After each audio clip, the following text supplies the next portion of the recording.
kalau mau autopilot itu ya jangan berharap mau ada bebek suruh terbang gitu intinya. Nah, itu Kayak dia. jangan salah hiring, jangan Iya. salah naruh orang di posisi yang salah, and then you're hoping that this bebek tuh bisa punya sayap dan terbang, karena it's impossible. Benar. Gitu. Nah, tapi Iya. itu sepertinya paradigma yang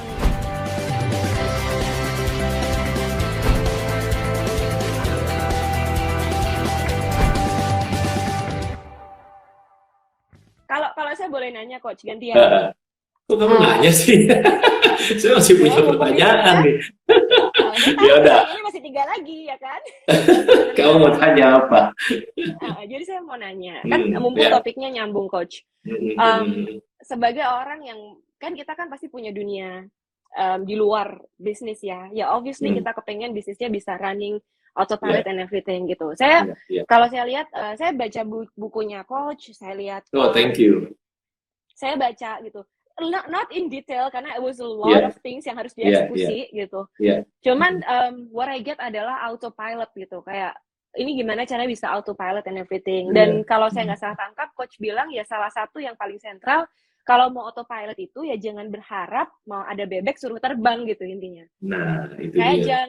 jangan salah hiring, jangan salah naruh orang di posisi yang salah, and then you're hoping that this bebek tuh bisa punya sayap dan terbang, karena it's impossible.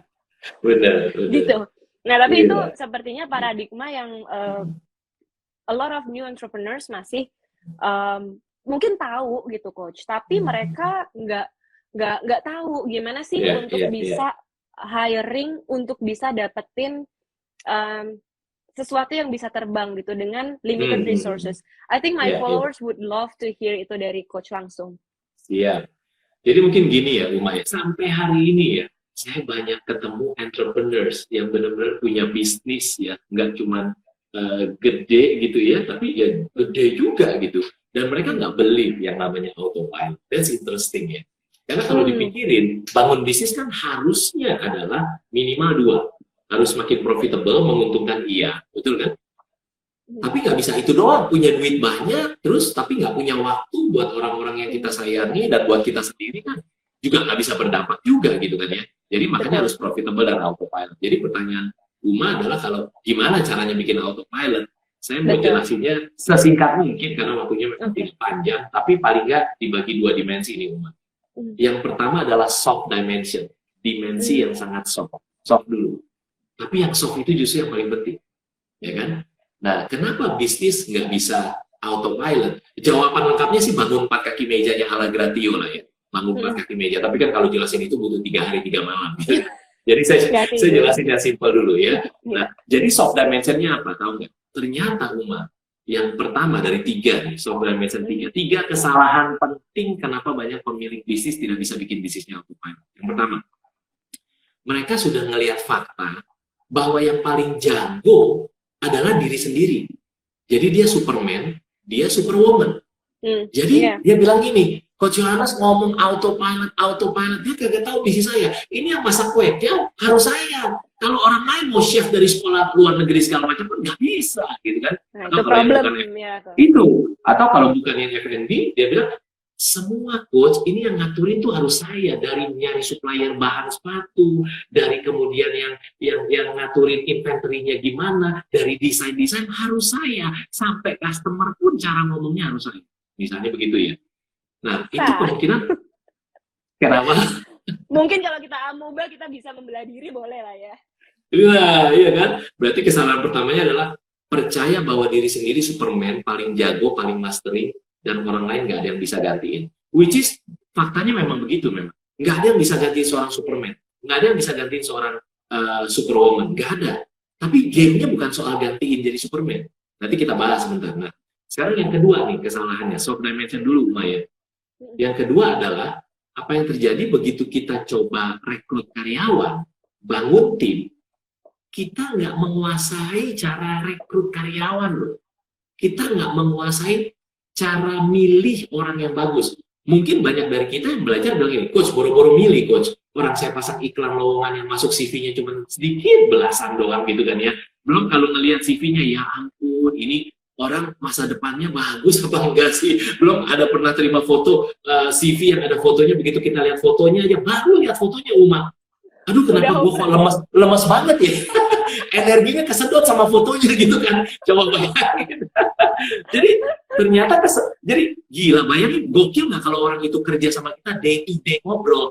Iya. Betapa kesedotnya kita gitu kan. Iya, drain banget.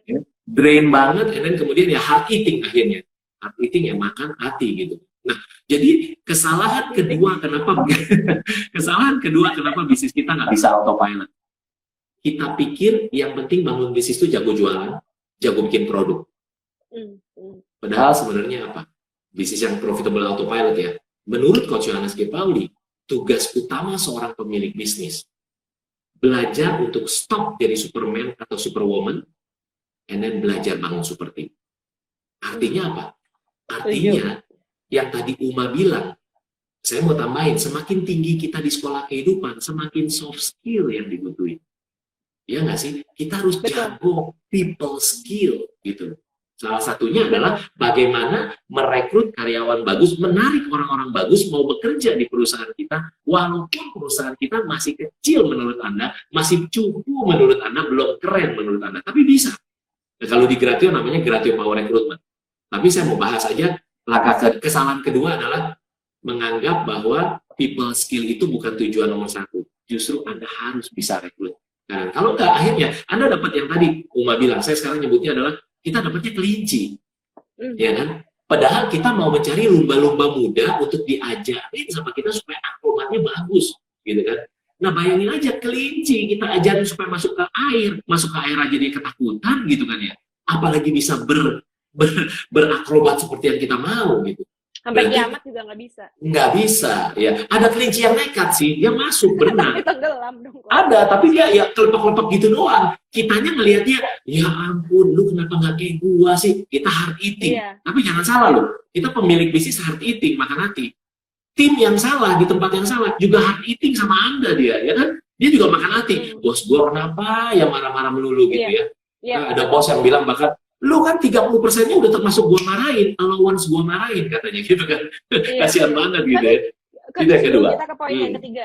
Iya. Poin ketiga, saya mau share sedikit mungkin supaya teman-teman juga yang di sini kayak merasa relate dengan apa yang dirasakan gitu.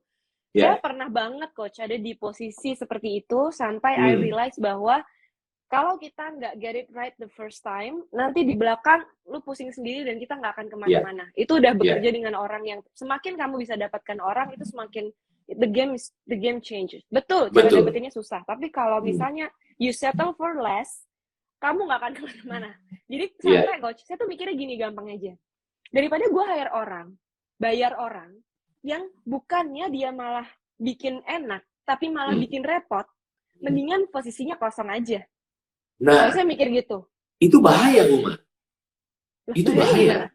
Bahayanya gini ya, dua sisi ya. Satu gini kan, banyak dari pemilik bisnis cari karyawan, nggak tahu lah cara rekrut karyawan, cara pasang iklan lowongan nggak tahu yang benar, cara screeningnya nggak tahu yang benar, cara assessnya nggak tahu yang benar gitu kan ya, yang praktis deh kalau nggak yang benar gitu. Akhirnya apa? Pilihannya adalah banyak yang di bawah standar. Betul kan? Betul. Di bawah standar. Pilihan pertama apa? Aduh, saya butuh orang banget nih. Akhirnya, urgent. Dia terpaksa rekrut orang. Ngetesnya gimana? Cuman basahin tangan, taruh di bawah jarinya, selama ada aliran napas, rekrut. Berarti, iya dong. Kan dia berusaha untuk rekrut kan? Karena kan orang-orangnya jelek-jelek gitu kan. Akhirnya dia sama orang-orang yang hard eating, orang-orang tersebut juga hard eating. Berarti rekrut, milih yang terbaik dari yang terjelek itu salah. Yang bagus apa? Tahu cara rekrut karyawan yang bagus dari ujung ke ujung, ya. Nah, yang praktis deh, kalau bukan yang benar gitu, yang praktis deh. Namanya Gratio Power Recruitment kalau di Gratio. Nah, tadi Uma bilang, daripada nggak rekrut, mendingan biarin posisi kosong. Tergantung melihat dimensinya, Uma. Bisa jadi begini, wah iya deh, udah deh, mendingan posisi kosong aja deh. Tapi kan kita lama-lama nggak bisa posisi kosong, akhirnya kita turun gunung. Takutnya kita jadi terjebak di operasional. Tempat kapten itu kan harusnya di tempat kapten, kan di atas ini. Tapi kapal pesiar kita, anak buah kapalnya banyak yang kosong. Kita jadi turun ke ruang mesin, turun ke ruang cuci baju, spray, turun masak supaya passenger kapal pesiar kita tuh bisa makan gitu kan, beresin kolam renangnya. Wah, kita nggak di tempat kapten gitu. Itu yang saya rasain tuh, Coach. Jadi kalau misalnya kita mau hire, maksudnya gini ya, levelnya ini paling ideal kan kalau di atas itu ya kita ada di atas, kemudian kita menemukan gerak yang tepat gitu. Tapi dalam proses kita ke situ, gitu. Dalam proses kita ke situ, itu menurut Coach apakah lebih baik hire yang se-urgent adanya aja, atau leave it empty for a bit sampai benar-benar menemukan, Coach? Kalau formula saya begini, Uma. We get the people we deserve. Kita dapat orang yang kita berhak dapat. Jadi kalau kita nilainya masih 60 dari skala 100, maka orang-orang 20 yang mau bekerja sama kita. Betul. Untuk bisa dapetin orang angka 60 dari skala 100, kita harus ngapain? Kitanya harus jadi 70-80 dulu. Kitanya jadi 70-80 dulu. Dan orang-orang 60 tertarik mau ikut sama kita. Kalau kita mau dapetin orang 80, gimana caranya? Kita harus ke 90. Ya kan? Dan ada titik di mana, Uma, di pengalaman kita ya selama ini ya.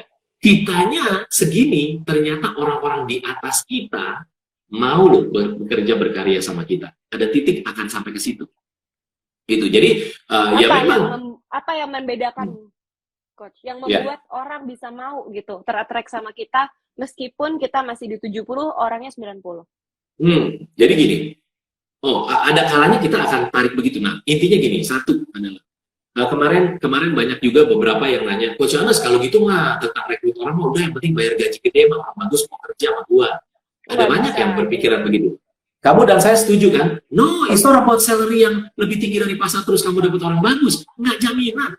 Saya tanya sama Bapak itu, Pak, kalau itu benar, kenapa Bapak masih ada di workshopnya Gratil dan nanya pertanyaan tentang rekrut karyawan, Pak? Kan harusnya tinggal bayar gaji tinggi bisa aja. Bayar. Iya. Nggak, even dia bisa bayar pun nggak jaminan. Gitu. Dan dia ketawa-ketawa, dia benar juga, Coach. Jadi apa? Mulai dari saya. Saya dulu si kapten kapal. Kapten kapal. Jadi ibaratnya seperti kapal pesiar. Satu, bagaimana kita sudah berpikir jauh kapal kita, kalau ini Pulau Jawa, kapal kita akan sampai ke Pulau Hawaii. Orang nggak kepikiran di Pulau Hawaii. Tapi di dermaga-dermaga, banyak orang yang bawa ijazah, banyak orang yang mungkin mau bekerja ikut kapal. Begitu dia tanya atau dia nggak tanya, kita bilang, by the way, kapal kita menuju Hawaii. Jadi berarti harus dream big untuk inspiring orang-orang mau ikut. Tapi dream big aja nggak cukup, karena kata dia kan, itu kan mimpi lu, ya kan? Iya, gua gimana? Iya, bukan mimpi gua. Nah, ntar dulu, begitu lu join kapal gua, mimpi lu apa? Mimpi lu itu, kalau kapalnya menuju terus Pulau Hawaii, makin deketin mimpi lu nggak? Kalau iya, ayo sama-sama, gitu loh. Ya, simpelnya begitu. Tapi akhirnya apa? Leadership kita gimana? Communication skill kita gimana? Inspiring kita nggak? Kita, you can, kita bisa bayar pakai uang terus orang mau bekerja sama kita. Tapi bagaimana caranya membuat mereka terinspirasi dan untuk membuat mereka mencapai mimpinya, mereka loh yang mencapai mimpinya, itu mereka akan bekerja secara sweat and tears sih, bareng-bareng sama kita. Gitu. Itu it reminds me of pada waktu example pada waktu si Steve Jobs hiring John Scully dari Pepsi. Dia bilang kayak, do you wanna sell sugar water for the rest of your life, or do you wanna come with me and change the world? Itu kayak oh yeah, that's true. Kayak what am I, membuat orang bisa ngerasa kayak what am I even doing here? Untuk pindah ke tempat lain dan do something yang lebih impactful dan membawa mereka ke tempat di mana mereka mau gitu. Itu PR besar leadership, dan I would say that's very very difficult sih, Coach. Kayak to be honest nih, saya aja kenapa ada Instagram, build Instagram, constantly educating about business, tentang what I believe, what we believe in the company, apa yang sedang kita lakukan. Nomor satu tujuannya apa, Coach? Kalau saya personally, karena saya pengen hiring dari situ. That's my number one mission gitu. Karena bener-bener orang dari manapun ya, dari LinkedIn pun kita dapat dari mana, sesuai experience saya yang kemarin, dari manapun dapatnya, mereka kalau if these people is someone who really cares about what they're doing, mereka akan kepo cari tahu leadernya siapa. Betul. Gitu. Betul. Dan profilnya jadi tertampil kan, gitu. Jadi banyak juga yang nanya, kalau misalnya, well obviously kita sebagai leader tidak harus punya personal branding di online ya. Cuman according to my experience itu one of the easier way untuk bisa menunjukkan diri kita secara cepat ke orang. Oke, this is what I care about gitu. Jadi itu segitunya effort untuk bisa showing who you are, what you care about, terus this is my business, this is the way I lead, supaya orang tuh at least kalau kepo-kepo mereka dapat gambaran gitu loh, Coach. Sampai dibela-belain. Betul, gitu. itu salah satunya sih, karena at the end of the day ya, the captain is very important sih, gitu ya. It's not the product or the service, tapi the captainnya. Makanya ada the word saying like, it doesn't matter where you work, ya nggak masalah kamu kerja di perusahaan apa, bukan itu masalahnya. Kamu bisa bekerja di perusahaan gede, but if you have a bad leader, lu nggak akan belajar apa-apa. Tapi if you work in the smaller company, tapi you have a great leader, wah itu lebih dari gaji. Nah, most people atau orang yang profesional atau employee, most people mungkin nggak ngelihat itu. Tapi few people dia tahu bahwa wow it's more than salary ya, karena kita bisa belajar kan, dapat gaji kita bisa belajar lagi gitu kan, gitu. And what I believe adalah that few people adalah people yang understand bagaimana kita harus bekerja dengan hati juga gitu, bukan cuman sekedar 9 to 5 let's go home tomorrow this one and this that gitu. Jadi those kind of people are those yang memang kita pengen attract gitu. Betul. Nah, terus tadi Coach kan baru nomor 2. Ini yang ketiga ya. Yang nomor 2. Ya seru ya. Ini kayaknya kita ngobrol-ngobrol bisa seharian kalau mau Uma ya. 3 hari 3 malam itu tadi ya. Iya, yang ketiga nih Uma, kenapa tuh banyak pemilik bisnis tidak bisa autopilot? Karena yang ketiga dia punya tim. Tadi ya udah ya. Pertama adalah mindsetnya emang gue yang paling jago masak kue tiaw. Emang gue yang paling jago. Gue Superman Superwoman. Yang kedua yang lain nggak bisa. Nggak bisa. Which is faktanya iya loh. Kita nggak bilang bahwa jangan begitu. Emang faktanya iya kok. Lu nggak mungkin bisa rekrut. Anda nggak akan bisa rekrut orang gantiin Anda jadi Superman. Kenapa? Karena kalau Anda ketemu Superman lagi, dia nggak akan gantiin Anda. Dia lagi bangun bisnis yang lain. Betul. Masuk akal ya? Ya, jadi Anda nggak ganti Superman, Anda harus bangun super team. Yang kedua berarti super team tadi. Berarti kita benar-benar harus tahu cara rekrut orang, cara pasang iklannya, cara interviewnya, apa yang kita ngomong di interview, cara assessnya, everything. Yang ketiga adalah kalau Anda udah mulai punya tim yang lumayan lebih baik, next level. Kesalahan ketiga kenapa nggak autopilot? Most people salah berpikir tentang delegasi. Oke. Jadi delegasi itu dipikirnya adalah nyuruh, gitu kan ya. Jadi ada tim nih, si A gitu. Ya A, jadi gini ya, kamu kesini terus kamu kesini, kamu lakuin ini. Kamu ngerti nggak? Ngerti Bu. Begitu kita keluar, gua nggak ngerti. Nyuruh. Catat aja enggak tadi? Nah, catat aja enggak, coba bayangin. Lagian pertanyaannya udah salah, ngerti nggak? Dalam artinya enggak, gitu kan. Ya harusnya tanyanya ngerti ya, gitu kan. Jawabnya iya, gitu kan. Itu pun masih salah. Harusnya nanyanya, boleh kamu ulangin apa yang saya brief? Iya. Ya, kalau di Gration. Iya, saya juga kalau misalnya ngomong, sorry ini bukan maksudnya gimana, cuman boleh diulang nggak poinnya tadi apa? Betul. Jadi, supaya jangan ada salah tangkap. Iya, ke depan nggak usah bilang sorry, Uma. Udah jadiin culture aja. Namanya RMB, repeat my brief. Gitu. Jadi kalau kita ngomong sama si A, oke, boleh kamu ulangin nggak brief saya tadi apa? I think that's one of the way of communication supaya menghindari miscommunication ya. Nah, tapi poinnya adalah nomor 3, kita harus tahu delegasi itu apa. Menurut saya delegasi itu punya 2 kaki. 2 kaki. Satu kaki namanya clear brief atau clear task system. Jadi clear itu jelas, task itu tugas, sistem. Berarti kita mesti bikin sistem yang benar-benar systemize ya, dan benar-benar clear waktu kita kasih tugas. Gitu. Nggak bisa cuma nyuruh pakai oral, pakai verbal gitu ya. Salah satunya adalah harus bikin yang namanya TAL. Saya nggak bilang to-do list. Jadi di Gratio dan semua klien-klien kita, waktu saya bagikan ini dan kita terapi di bisnis saya juga. Jadi intinya setiap meeting, kita nggak usah bikin minutes of meeting. Kita nggak usah saling catat semuanya, nyatat masing-masing sih nggak apa-apa, tapi intinya harus ada, bukan to-do list, tapi to achieve list. Jadi simpelnya adalah di spreadsheet, ya, mau di Google Drive, atau mau di apa, di offline, atau apa, mungkin masih mau catat begini ya, kalau bisa jangan catat lah ya, bikin di spreadsheet atau apa, action apa, cuma 3W yang dicatat. What, by who, by when. Itu saja yang dicatat. Jadi boleh diskusinya, ini lalala, ini lula. Oke, terus berarti actionnya apa? Actionnya harus hubungin orang A, ya. Oke, orang A ya, berarti si A yang kita hubungin. Catat ya di sini ya. Semua bisa lihat, karena projected kan kita lihat. Hubungi orang A, oke. Siapa yang hubungi? Production division, Pak. Ntar dulu, nggak ada production division. Sebutin nama. PIC, person in charge. Ya.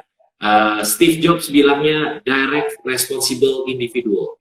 DRI, gitu ya. Berarti tulis namanya, siapa? Si A. Oke, A yang hubungin ya. When? Kapan?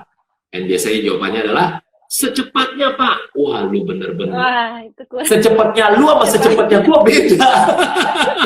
Ya kan? Berarti tolong sebutin tanggalnya. Tidak kuantitatif itu. Iya, sebutin. Kapan-kapan.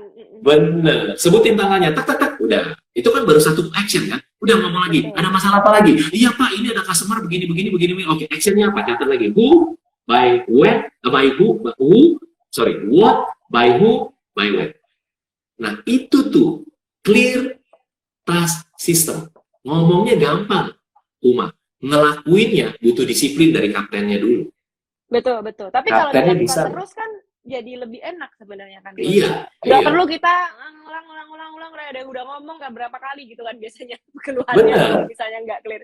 Itu mungkin kayak ini sih Coach, sama juga kayak kita ngasih brief misalnya ke graphic designer gitu ya. Iya. Belum tentu dia yang salah tangkap, mungkin kita yang salah nge-brief. Jadi kadang-kadang kalau sistemnya nggak clear juga susah gitu. Nah tadi yang pertama, yang kedua, yang satunya? Yang kedua, satu kaki kan itu ya. Iya. Clear task system, salah satunya TAL tadi.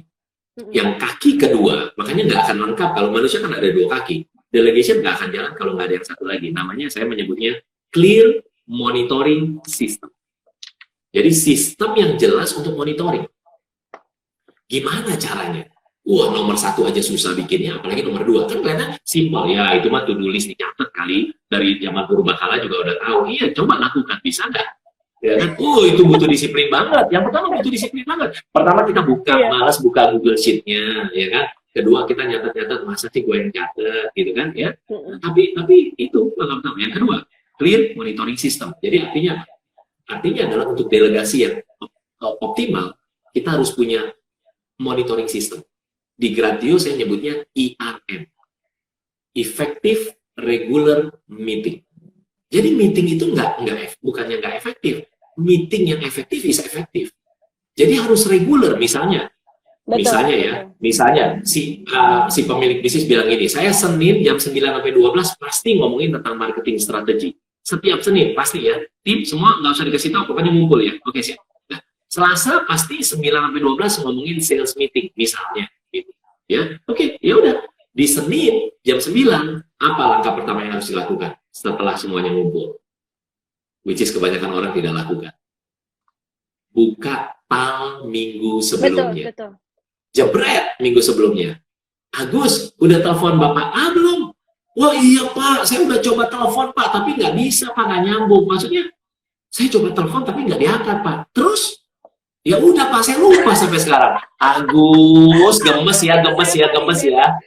Saya paling bete kalau ada yang seperti itu ya. Itu sampai kalau karyawan saya tuh udah tahu. Kalau misalnya seperti itu mendingan, saya belum Kak gitu. Udah full stop gitu.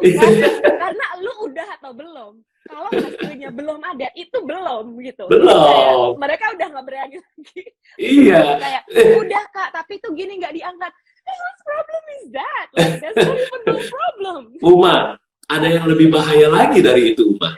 Apa? Begitu ditanya, gimana? Yang tugas yang ini gimana? Dan loh katanya. Dan kan berarti selesai, ya kan? Terus kita tanya, dan itu gimana ya? Dan itu saya udah telepon Pak orangnya, kan sesuai tugasnya kan? Oke. Itu dia. Mas. Pertanyaan selanjutnya, orangnya udah datang belum beresin? belum kalau itu. Makanya yang paling aneh adalah dia merasa itu done gitu. Saya juga kayak kadang-kadang ini problematik, ini mindset. Uma, kita lagi nggak ngomongin bahwa semua employee itu deadbed ya, enggak ya. Kita nggak bilang semua employee itu atau karyawan itu makan hati, enggak. Saya cuma bilang banyak pemilik bisnis belum tahu ketemu karyawan yang bagus, jadinya marketing kayak gitu, makan hati kayak gitu, ya kan? Jadi tiga itu Uma, tiga itu. Jadi harus tahu delegasi itu simpelnya ya. Itu baru soft dimension loh. Hard dimensionnya wah lebih panjang lagi dan lebar, ya kan? Intinya simple kayak things kayak bisa kita download nggak sistem dari sini, jadi nggak cuma verbal doang, jadi flowism, ya kan?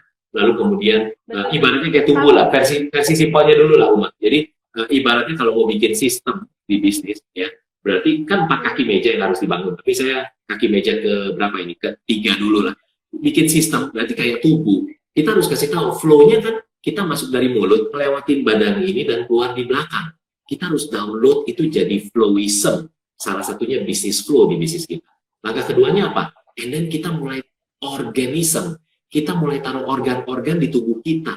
Artinya apa? Berarti betapa kita harus bikin struktur organisasi. Ini kebanyakan orang menganggap ini teori. No, it's very strategic. And sangat-sangat sangat-sangat penting untuk bikin peta perangnya tim kita maunya kayak gimana ideal.